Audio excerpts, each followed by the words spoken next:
This is my favorite part. Exciting! Welcome to Apex Legends, the place where EA tries to farm money out of 14-year-olds, yet only succeeds in farming handwritten death threats covered in anthrax. I'm just kidding about the anthrax part, but I'm actually not kidding about the death threats part. That does happen quite frequently. Have you ever written a death threat to EA? Respawn? Oh, to EA to Respawn? Yes. Yeah, of course you have, right? Anyway, first things first, if you ask anyone what they think about Apex, you're gonna get one of two answers. It's Sigma. Would you say it's your favorite game out right now? Yeah, for sure, easily. I think the game sucks and I really hate myself. That's why I play the game. There's no in between. Lord, thank you for the sunshine. I've been really driving. Well, maybe there's a bit of an in between. It's actually pretty entertaining, but why is that? We are gonna kill some son of a bitch. Well, it's made by EA if that wasn't already enough to explain half of it, but that's actually not the only reason why. What's the deal with Apex Legends? Where did it come from? Is it fun in 2023? Why did FBI surveillance van just connect to my Bluetooth speaker? This is definitely going in my Among Us compilation. Yeah. Let's take a closer look, but before I start, I'm just gonna say I'm a bit of a normie, and this is far from an official or complete look at the game. It's just a little bit of notable history, my opinions, and some truly goofy gameplay. What the hell are you talking about? In 2018, there was a post in the r/Titanfall subreddit by u/HitIconic claiming to be a screenshot of a new Battle Royale game that's based off the same universe that the Titanfall games took place in. Everyone was surely very happy to see another potential Titanfall game. No, absolutely not. Literally no one believed him at all, and he was ridiculed into oblivion for even attempting to give people hope for the then cryogenically frozen Titanfall universe. That was probably pretty dumb, huh? In 2019, they were all proven wrong. Now, for people that knew nothing about Titanfall, Apex was an okay game. I was a little bitty baby in 8th grade, and I remember for about a week, all the then addicted Fortnite kids were calling it the Fortnite killer. That title was pretty short-lived though, because after about a week, they all went back to playing Fortnite and completely forgot Apex or the real world existed. Move! If you guys know it, just move. It's all I want to see some movement. I'm not seeing enough movement. The Titanfall fans, well, they were a different story though. You see, when people heard of a Titanfall universe Battle Royale game, they imagined this.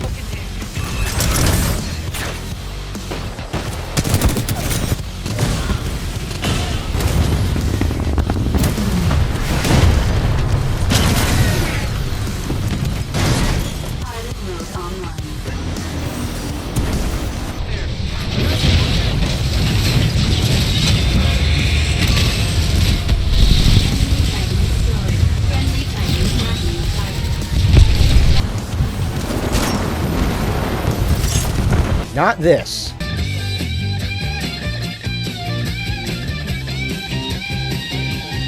No Titans, no wall running, no Ford sometimes? Honestly, all this was still part of the reason why people dislike the game to this day. It's fun, but is it Titanfall fun?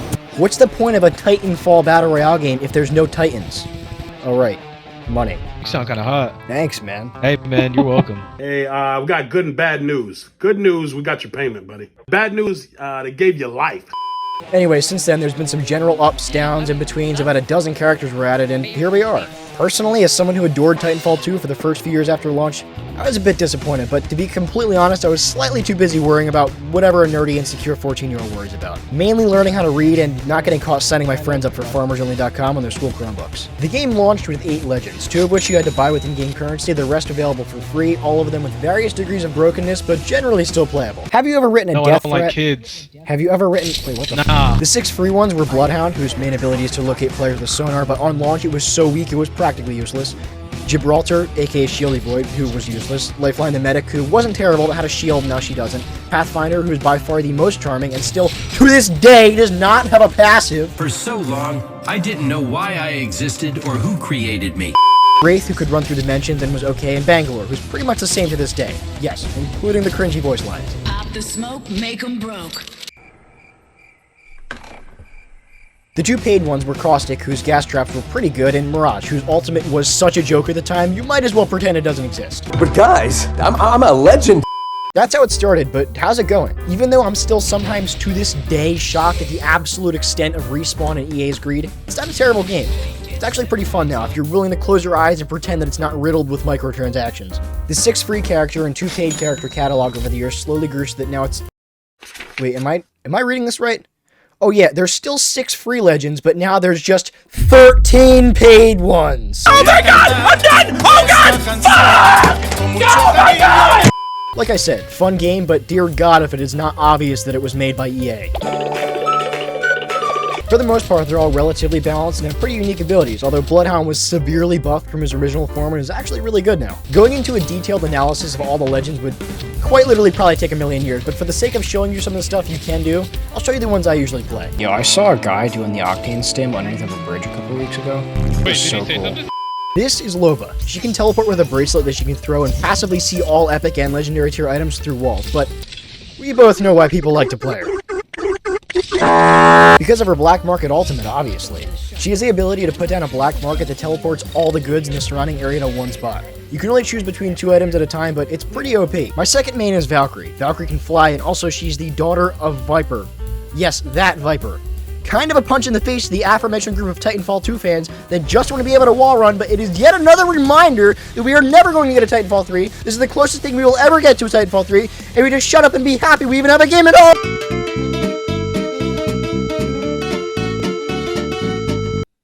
I'm sorry guys, I got a little bit excited there, but anyway, going over all the other legends in great detail would probably take way more time than I'm willing to put in, considering that I'd have to unlock them all to get the gameplay I need, and I absolutely refuse to give money to EA when they can't even keep a stable server connection for in 3 days, but I'm not even kidding, that actually brings me to my next section.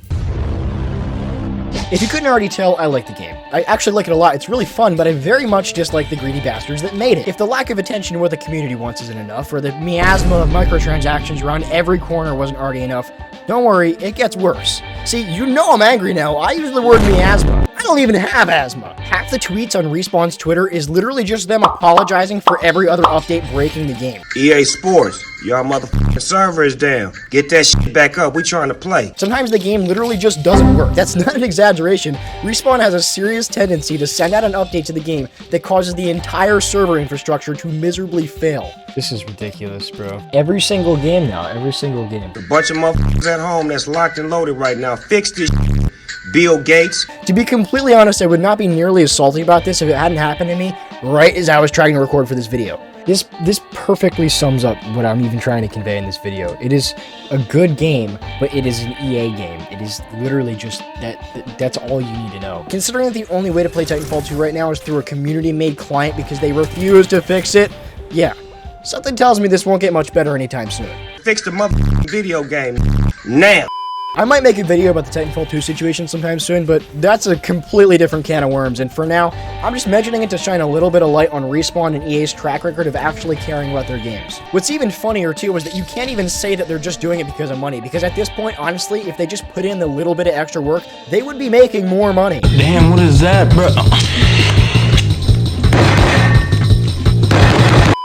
Like I've already said a million times in this video, game, one of the most fun battle royales out right now. Honestly, developers, likely some of the goofiest goobers out there right now.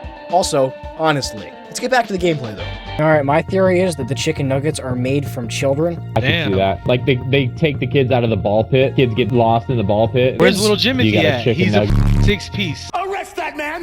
There's currently 5 maps, but 3 of them are chosen per week to rotate every 60 to 90 minutes, and they're actually not terrible. All of them are kind of similar in the way that they have structures scattered about in certain nightmare drop areas, but some of them have unique gimmicks that make them a little bit different than the others. Explaining the maps is kind of hard, but I'll show you what they look like and which one's my favorite. Broken Moon seems to be the most common, and it might just be because I've played on it a million times, but it's not my favorite. It's certainly not the most visually appealing, that's probably part of it. The sky's kind of pretty, but everything else is kind of ugly. That's just my personal opinion, though. The recent launch of this map introduced zip rails, which zip you all across the map really fast, and can help you get in the ring if you're stuck outside of it. It can also help you get into terrible tactical situations if you're not careful.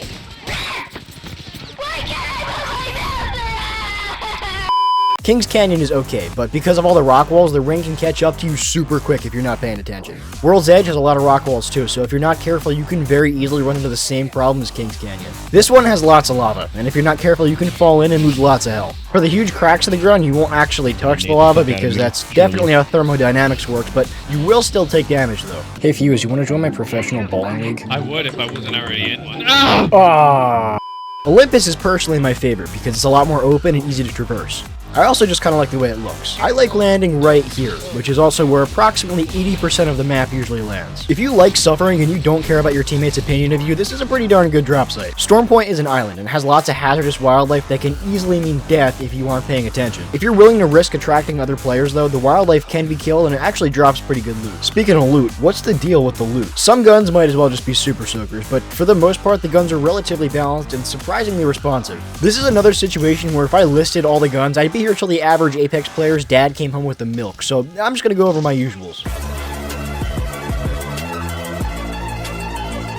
The Sentinel was super overpowered not too long ago, but now it's been nerfed so bad there's pretty much no point. Yeah, just stick to the longbow, trust me, you'll thank me later. Although I must say, after capturing the footage for this video, I actually started to use the charge rifle a lot more. It's surprisingly good. You can do a lot of damage if you know what you're doing. When I say if you know what you're doing, I mean if you don't know how to hit your shots. I'm gonna be honest with you. Charge rifle is the sniper for people that can't sniper. If there's nothing else around, you can still take the Sentinel, but the faster fire rate of the longbow and the easy aimability of the charge rifle give me way more room to be wildly irresponsible, so personally, I try to stick to those two. You ever done cocaine with somebody that has said they will kill you? Right. Stay dangerous, my friends. On top of my sniper, I usually carry an R301 because it has practically zero recoil, so if you're good at holding on target, you'll do really good damage. The only downside is that if you can't upgrade the magazine early on, you might be a bit screwed, being as it literally has less capacity than my 5-year-old N-Strike Elite Nerf gun. I'm telling you, bro, you don't want to go on that website, bro. You'll see how many sex offenders live nearby you. Oh, okay. I know a different website for that. If I can't get an R301, I'll pick up a Volt. It's pretty much the same thing as an R301, but it's an energy weapon, and for some reason, at least half of this game's player base speaks only Spanish. I have no idea why, but I keep logging into a game, and instead of normal English slurs being hurled at me, I hear this.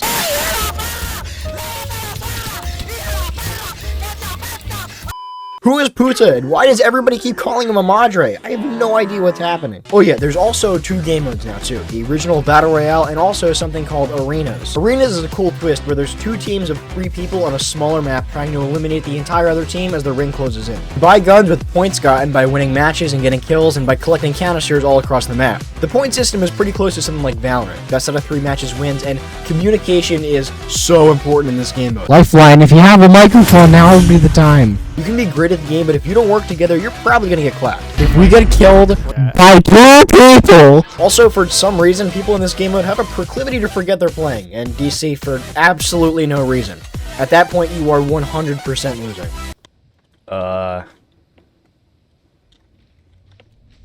Okay.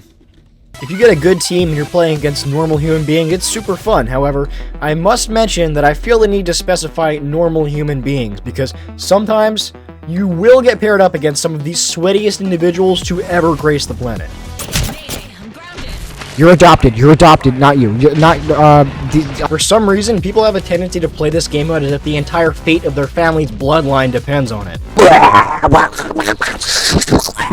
You summoned the demon. You got possessed, like Phasmophobia style, like... Overall, it's pretty good. Now, this does not mean that I am by any means giving up on winning another Titanfall game. This is not another Titanfall game, and I'm honestly kind of annoyed that EA keeps pretending that it is, but hey, in the meantime, I'll take what I can get. The characters are diverse in ability, giving you a bunch of different ways to play. There's guns for every different playstyle. The players aren't too sweaty, well, except for arenas, but we already went over that. Like I said, this is far from a complete guide. I haven't gone over any of the limited time game modes. I haven't gone over the weird fact that I get Jump Master every single time for some reason. I have no idea why that happens. Or the possibility that there's a massive rework of the game coming right around the corner, rendering this entire video obsolete. I think I hit most of it though. If you like this video, let me know. This video is a lot different than what I usually do. And if you got this far, type LBozo Developers in the comments. I want to see how many of you made it this far. Thanks for watching, guys.